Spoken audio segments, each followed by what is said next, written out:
ដីរំលោភច្រាំងទន្លេដោយមិនមានច្បាប់អនុញ្ញាតនៅភូមិក្បាលជ្រោយសង្កាត់ព្រែកឯងខណ្ឌច្បារអំពើរាជធានីភ្នំពេញសូមមន្ត្រីពាក់ព័ន្ធមេត្តាចុះត្រួតពិនិត្យ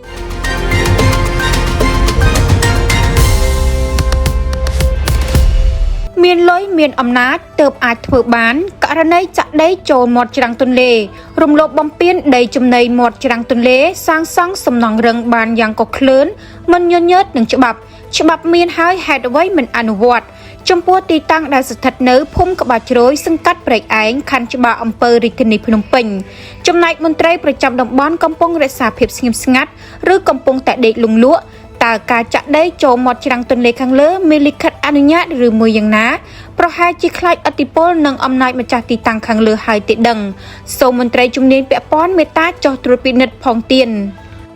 ជាក់ស្ដែងបន្ទាប់ពីមានសេចក្តីរាយការណ៍ពីពលរដ្ឋនៅរុស្ស៊ីថ្ងៃទី22ខែមេសាឆ្នាំ2026នេះក្រុមការងារសារព័ត៌មានយើងបានចុះទៅដល់ទីតាំងកន្លែងជាក់ស្ដែងនិងបានឃើញថាពិតជាមានការចាក់ដីសាងសង់សំណង់រឹងរំលោភចូលមាត់ច្រាំងទន្លេពិតប្រាកដមែនអង្គភាពសារព័ត៌មានយើងសូមធ្វើសេចក្តីរាយការណ៍ជូនដល់លោកចៅសង្កាត់ព្រែកឯងពាក់ព័ន្ធទៅនឹងករណីខាងលើដោយលោកបានបញ្ជាក់ថាទីតាំងខាងលើលោកបានដឹងរឿងនឹងដែរតែលោកមិនបានចុះហត្ថលេខាលើលិខិតស្នាមណាមួយឡើយហើយលោកបានបញ្ជូនទៅខណ្ឌអង្គភាពយើងខ្ញុំបានទំនាក់ទំនងទៅអភិបាលខណ្ឌច្បារអំពើថាលោកអត់មានសេវាទេហើយអង្គភាពយើងខ្ញុំក៏ទំនាក់ទំនងតាម Telegram លោកបានចូលតែមិនតបសារវិញទេអង្គភាពយើងខ្ញុំក៏បន្តសាកសួរទៅអ្នកនាំពាក្យរាជធានីភ្នំពេញលោកស្រីដោសំភ័ក្រលោកស្រីក៏បញ្ជាក់យ៉ាងច្បាស់ថាមិនដឹងនឹងរឿងនឹងដែរ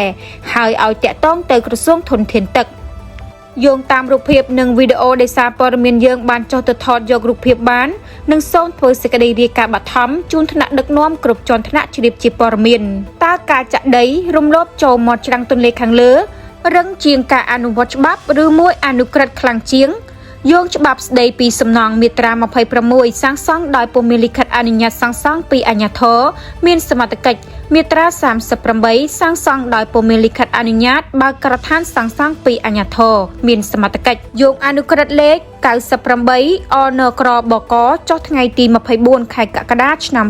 2015ស្តីពីការគ្រប់គ្រងអាងទន្លេ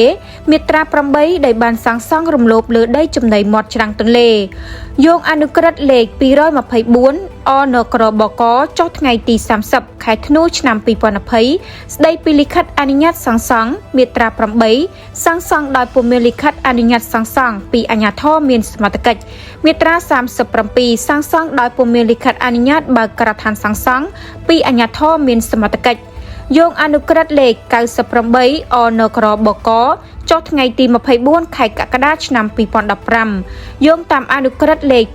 224 អនក្របកចុះថ្ងៃទី30ខែធ្នូឆ្នាំ